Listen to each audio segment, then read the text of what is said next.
Thank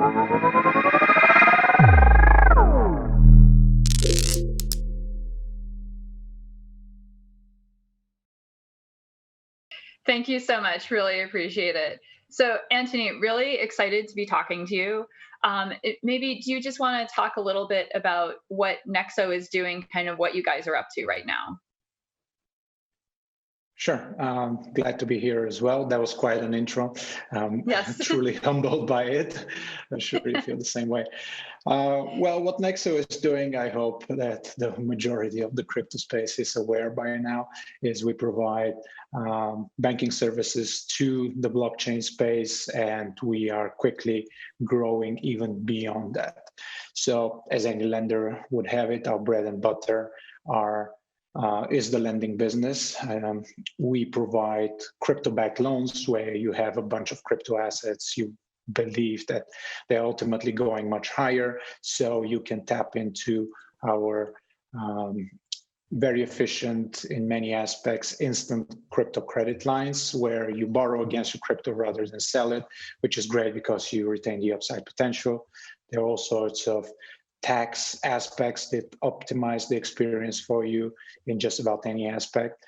And then because we're growing so fast and have been growing so fast for the past 2 years, we had to develop means of sustainably financing ourselves. And this is largely accomplished by our second product, which is the Earn product, which gives you the opportunity to earn up to 10% on a variety of different assets that vary from fiat currencies to digital assets. And it's been a hell of a ride. We are experiencing double-digit percentage growth rates month on month, and just truly, truly exciting to be part of this financial revolution, nothing short of that. Okay. So where are you seeing a lot of that growth? I mean, double digits every month is pretty impressive. So where are the countries that you're seeing it? What are the age groups? Can you talk about your audience? Sure. One of the great things of the crypto lending space is that it's a great proxy to feel the pulse of the industry and the market. And when people ask us where are your clients based, and the simple answer is everywhere. Just like Bitcoin is everywhere, doesn't have an office, doesn't have headquarters, so do our customers. They're truly everywhere. Apart from the blacklisted countries and restricted, OFAC restricted countries, we have clients from every corner of the world, every age group. We have like from young adults all the way to boomers who for some reason have chosen to put assets in digital form and to conduct business with us. So the demographics, it's really, really diverse, and we cover it all. Right now we're seeing a great influx in both the retail part and the institutional side of things, because for institutions, crypto got a huge endorsement by Paul Tudor Jones.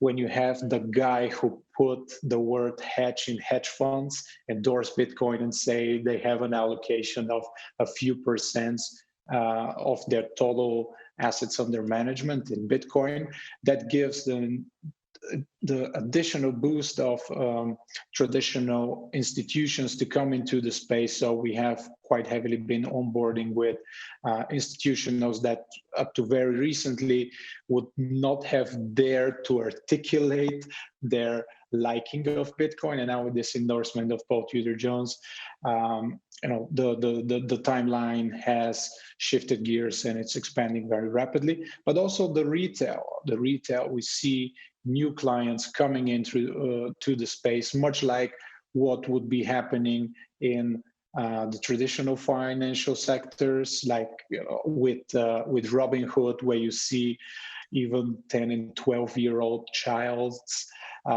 playing around with stocks. I saw this tweet the other day where a parent was complaining, rather the child was complaining to the player and to the parent, and the parent was sharing it that the child couldn't play Fortnite anymore during trading hours because all of their peers are trading on the platform.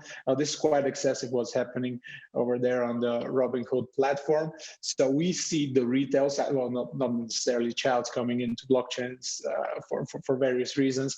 We don't allow that, but we see all of that, this energy coming in and proliferating into a blockchain space, minus the front running. We don't do front running. We don't sell your data to hedge funds to profit off what should be a free service. Okay. So how do you work to provide products and services that are of good quality? I think there are a lot of products out there. And so how do you make sure that it's really top notch? Right. Well, this has largely also to do with our background, like the core team that founded Nexo. We have collectively been in the fintech space even before the term fintech was coined. There's other companies that we have founded and successfully navigated through the murky waters of financial innovation. So we have been around for more than 13 years now. So this is exactly what we have been doing, facilitating credit online. And a lot of players coming into the space, and they think, oh, it's really simple. You just get money from one party and then lend it on to another one at a higher interest rate. So what could possibly go wrong? Well, a whole set of things could possibly go wrong. And it's not so easy if you want to have a smooth, seamless, fully automated experience as you have with Nexo. It's just about any aspect of our business is fully automated. And this also has to do with the customer culture by now. Everyone wants everything to be instant. That's why blockchain is so great. You can send $1 million from London to Sydney in a matter of minutes, and for a fraction of the cost it will cost you via a Swift transfer, which could be 0.5% of the total value sent, and it takes 7 days to settle. So we are in the business and have been in the business for quite a while of facilitating, automating processes, very, very consumer-centric and user-friendly ones. But I think the more important part of your question, how do we make a great product? I think it fundamentally touches upon the idea of building a sustainable business that makes business sense on its own. I am a skeptical person by nature, and if something appears to be too good to be true, it usually is. And if somebody is willing to pay me something and I don't understand how they are going to make the money to actually pay me, I wouldn't be comfortable putting more than a few $100s with them. And we at Nexo have grown the confidence in our product and the brand to such a level that we have people with double-digit million amounts entrusting us with their funds. So it goes back to the sustainability of the model, and that it all makes sense. It's a model as old as the world, secured lending. Okay. So what's a product in the space that isn't developed by you, but you wish you'd developed, or what's something that you think is really interesting? Right. Oh, that's a very good question. Very tough one to answer because like when we see something out there that is good, we try and see how we implement that into our offering. Right now, we're working on what we have coined a Nexo 360 degrees offering, where we try to cater every need, any possible need that a person exposed to the blockchain space and seeking exposure to it would like to see, to have it all in one platform. So when we see something great, we try to figure out ways how to implement that part of the offering. I've been always fascinated by the crypto exchanges. I think that you have a great number of very decent products, but there's still room for improvement. They are not necessarily the top-notch quality level of the product that you see in some of the traditional markets. So this is one thing I wish we had developed earlier, the ability to offer the crypto exchanging side of the business in a very automated, very intuitive, very efficient way to our customers. Needless to say, since we like that, we are working on it. So sooner rather than later, this will be available on the platform. I think the derivatives market, and you, Joanne, having sort of a background in reporting on derivatives and complex structured products, this has got us pretty excited. We are on a hiring spree here for the OTC desk, and that helps facilitate different products, because the profile of the client has changed. Like, whereas 1.5 years ago, you had to walk people through what is a crypto-backed loan. Now they have very specific needs, and they come to you and they say, hey, I'm a miner, I have this cash flow, calculated cash flow or future cash flow in Bitcoin. How would your offering, apart from the loans, help me optimize my expenses, my costs? How do I manage risk accordingly? Can you offer me some insurance products where I can pay a certain amount of premium and structure my finances better? So we see a whole bunch of different requests that goes in that direction. So the clients have very specific needs, and we're constantly on the lookout to meet those, and they're getting more sophisticated. It shows you the maturity of the space that is coming about, and we are constantly on the lookout for. But yeah, just to answer your question, quick and concise, the crypto exchanges business is very interesting to me, and I wish we had tapped into it earlier. Still doing that. And the structured products derivatives market, I think, is a very fertile land to be developed in the next months and years to come. Interesting. Okay. So what do you see as key from taking something from, say, a subsidized funded product into something that makes money? Yeah, I mean, it's tough, because the past 10 years we have been in a perpetual bull market, and then the way businesses go about developing products has been done in a certain way, which I think, and what I sometimes lose sleep over, is that it might stop once the presidential election is behind us. Because what we've seen essentially is subsidized products. Yes, great products. Everybody loves an Uber, how clean the car is, how cost efficient it is, how quickly the driver arrives, all the reasons why we love Uber. The offering of WeWork, yes, incredible, right? Up to a certain point, at least. And then like products like Monzo and Revolut, which have developed something that you think, why hadn't anyone done it before that? You get the free card, free FX exchanges, you don't pay money on anything, and this is all great from a consumer perspective. But ultimately, there is no such thing as a free lunch, and this only goes well as long as they can keep on getting the cheap liquidity, the VC investments, for them to essentially subsidize the product that they're providing, essentially giving you free money. And how could you possibly not enjoy free money, whether it's in the form of actual free money for you to spend, or a product which you would have to spend serious amounts of money to actually obtain? And this has got me worried, because now I think that we are closer to the end of the business cycle than to the beginning. And, we are in the presidential election year. Obviously, there has been very strong signals that the executive branch would not like the equity markets, or any market really, to be anywhere near a correction mode. That has set us on a dangerous path, where the executive branch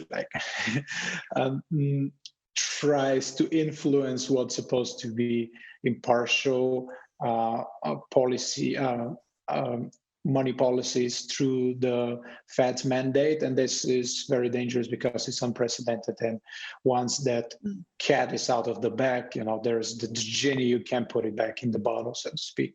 So really, really dangerous here. And at Nexo, we opted for the other way. We have a traditional, very conservative approach of money making, where it has to make sense. It has to be very little to no counterparty risk. That's why we have refused to engage in the uncollateralized business, where you have certain providers take in Bitcoin and other assets from the general public and then extending it to other players, which they claim are creditworthy for whatever reasons they see, on an uncollateralized basis, essentially IOUs, and it's a game of musical chairs, and it goes well until the music stops or until we have a major fraud. And this is something that really has me worried.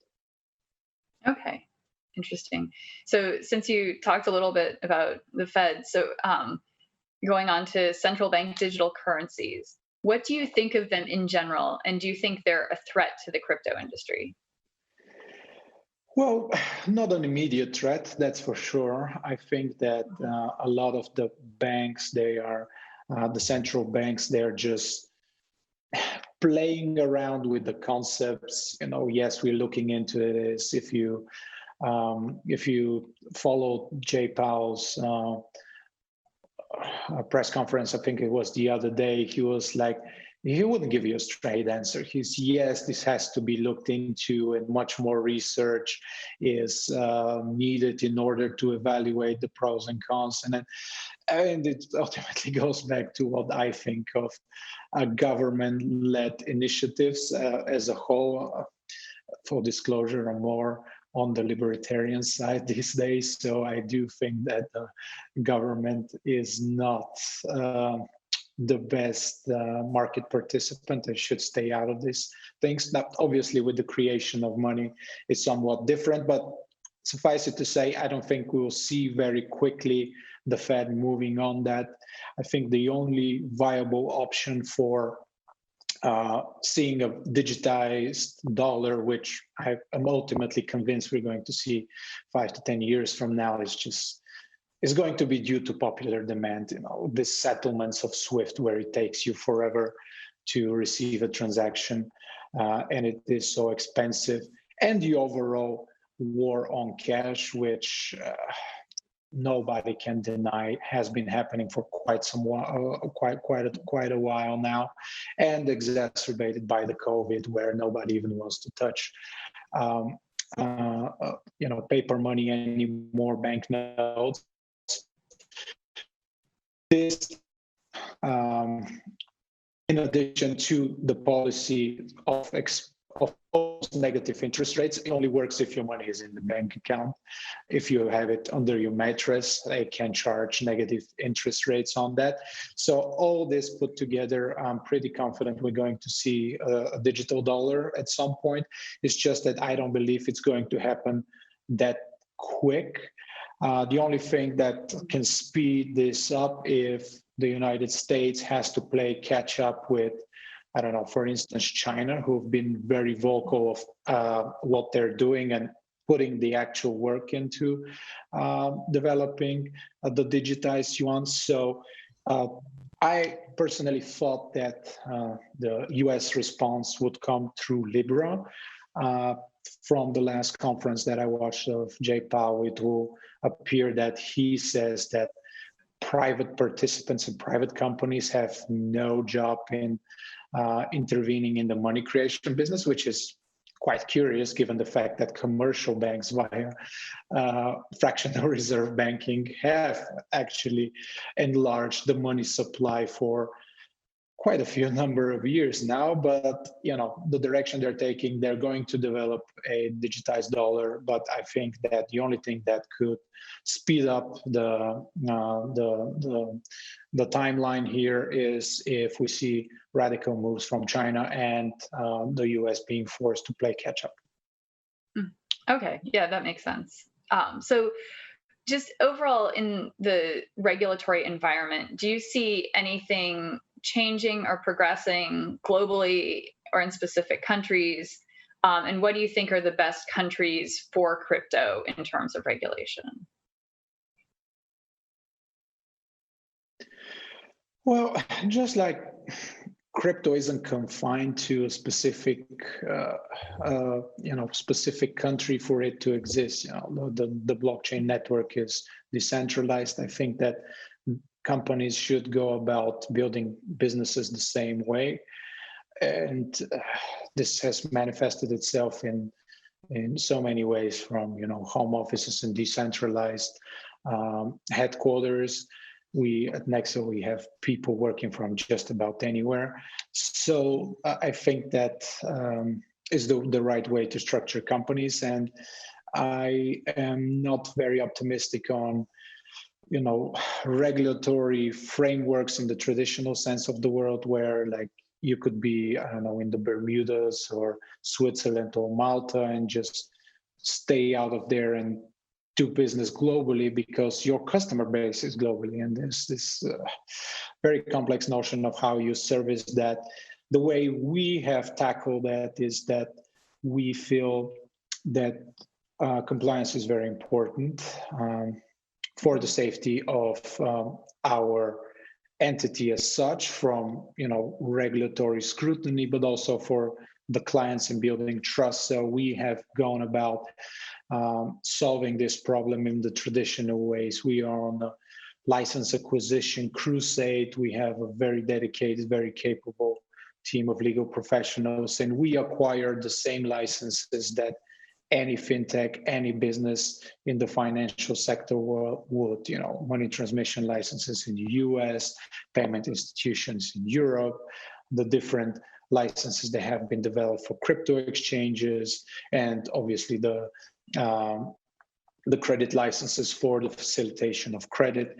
And it's no secret that we have been working for quite a while on acquiring commercial banking capabilities, and I'm pretty excited about the upcoming announcements that I more likely than not will have the pleasure of conveying to the public. But to answer your question, I don't think that any one country excels at crypto legislation. I think there was a build-up momentum, mostly driven because of the ICO boom and bust that we saw, and a lot of fraud that was facilitated. But now I think the regulators have slowed down, apart from the anti-money laundering mechanisms, which the Financial Action Task Force has prescribed that individual countries have now to implement. But apart from that, I think we've lost momentum. And for those companies that want to be serious in the space, they just have to acquire the traditional licenses that any financial institution and any financial company would have to. Okay. Now, I definitely want to get to this part. So you've been pretty bullish on Bitcoin generally, and it's hovering. Yeah, it's hovering under 9,500 right now. So are you changing your view? Is it going to take longer than you thought for it to start to go up significantly, or do you still think that there's potential for that this year and say next year? Well, if I only had a crystal ball, I wouldn't be doing anything else but speculating on the markets. But I think that on the fundamental side, Bitcoin is stronger than ever. And this has, again, manifested itself in so many ways. Just from a pure price action point of view, it has outperformed just about any market. The S&P is down, I think 10% year to date. Bitcoin is up 30%. Gold is performing very well, but Bitcoin has outperformed even that. I think the fundamentals of this excessive supply of cheap funding, at even the slightest hint of market correction, it just pours water into the case of Bitcoin being there to stay and getting momentum on the fundamental side, because you have something that is hard-coded and finite. You can change that. You can have POTUS tweeting out that the money supply, the total number of Bitcoin should be expanded from 21 million, that's all the Bitcoin there's ever going to be, to, I don't know, 200 million or whatever. You just can't have that. Bitcoin is this perfect structure which has all the right principles, and those, once formulated, stipulated, put into code, they remain unchanged of any human intervention. Yes, of course, they're building the network, but like the really important parts of there only being a finite amount and not exceeding that under any circumstances, the human decision factor to change that has been taken out from the equation. And in that sense, I think this is what has driven so many people, both on the retail and the institutional side, to it.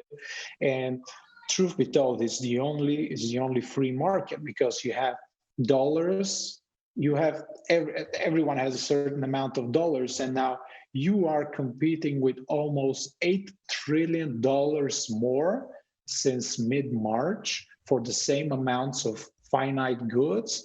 I think there's just no case that this isn't good for both gold, but more importantly, Bitcoin. Okay. So yes, I'm sticking to my prediction of 50K until the end of the year. I appreciate that it is a bold statement, but the fundamentals are there and the momentum is shifting there as well. Okay. Are there any other assets, crypto or otherwise, that you're really bullish or bearish about right now? Well, bearish on the dollar. This is one of the messages that we try to get across to as many people as possible. With this Fed policy of Q eternity, quantitative easing until eternity, being in dollars is a position as well. This is not the 60s and the 70s where you had the gold standard up to a certain point, and I'm bearish on stocks, so I'm saving cash. You're not saving cash anymore. This represents a position which gets flooded by central banks of the world. So bearish any fiat currency, really.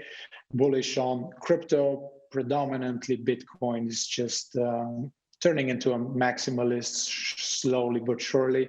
Gold, and truth be told, good quality names, any hard asset really, and that would include some of the stocks that have strong fundamentals, and whatever might come in a recession-like scenario, there will be companies after that, as they say, bulls climb up ladders, bear jump out of the window. It's quick when it happens, but ultimately it's short-lived, because if you look on a large enough logarithmic scale, you can see that we are in a perpetual bull market. So, people shouldn't fear corrections, but rather see them as opportunities. So, the right timing on good stocks could also be a very good play here.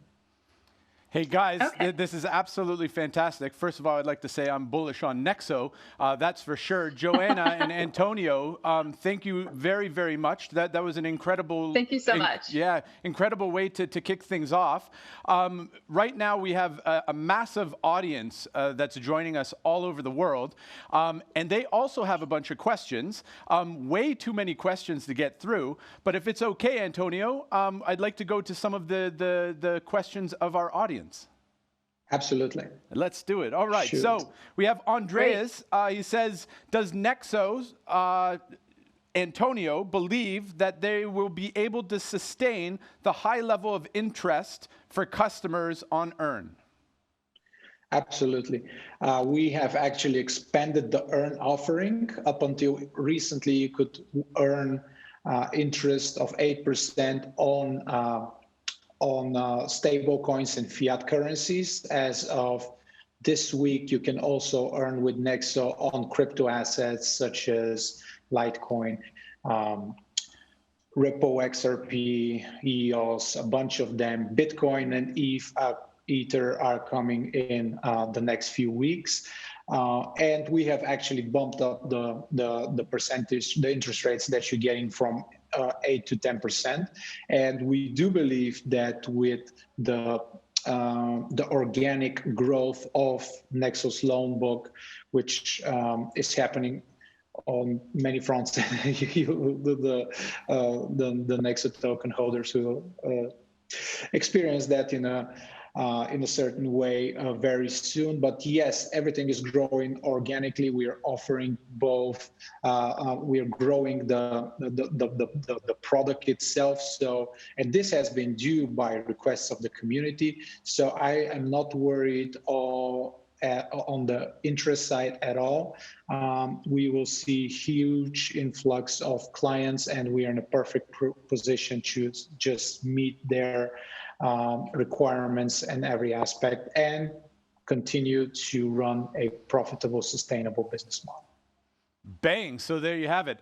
Incredibly great answer and very encouraging. Another question, we have Omar, who has asked 150 questions himself. He's obviously following the project very closely. We'll get to one of his questions. Will Nexo have a crypto exchange in 2020? Well, I don't want to give a specific time frame, so I'm going to half answer the question and half leave that for another time. Yes, definitely, we're going to have a crypto exchange capabilities on the Nexo platform. That is for certain. I am very confident it is going to be within this year. Probably even sooner, but I want to put a deadline here because we like to keep deadlines and not bound ourselves by them. But definitely this has been a request from the community. And as with any new product, we first try to address those that are recurring and that are in most demand from our clients and customers. Super. It's good to manage expectations and not put yourself under too much pressure. I know that for sure, running my own business as well. The next question, and very relative to growing and building a business, which is an incredibly hard thing to do. One question that I really like, in terms of employees, over the last year, how much have you grown in terms of employees joining your team? Yeah, well, it's almost funny looking back, like when we started Nexo and we said, yeah, we don't think we would ever be more than 24 people tops. Right now, we are more than 100 and we continue on hiring. We had to, move offices and this has been great, like this enterprise grows so organically. It's a great team. Shout out to the team. They're doing an incredible job across the board. We are constantly recruiting, and this is not just confined to the office space. We have people working from everywhere. We have people that are almost employees of Nexo working via third-party arrangements. So, the core team is 100 and something right now, growing almost daily. Awesome. So you'd always need your core business, associates, especially your partners and your founders and some of the close members of the team. You're truly distributed, which I think is the way, businesses will certainly look like in the future. This is just a question from myself. Do you ever predict that you may introduce or incorporate like a decentralized autonomous organization structure for Nexo? Well, we are close to that. We have people yes, we have people at the office. We have people working from, the past 2 months working from the confines of their homes, but they could just as well be working out of a Starbucks, from every corner of the world where there's internet connection. And I think that's what the future will look like because we saw Mark Zuckerberg saying that up to 85% of people might not even have to come back at the company headquarters and continue to do work. I think it is a paradigm shift in many aspects, and it is about structuring the right processes so that who does what's the chain of command, what are the verticals and the horizontals, and how do you manage and achieve the KPIs. And there's no reason why you should be confined to any particular space or place of doing business. So obviously, it's going to be a lengthier process because it has to be managed right, but I definitely see a world where decentralized teams and structures take an ever more important role in a company's setup.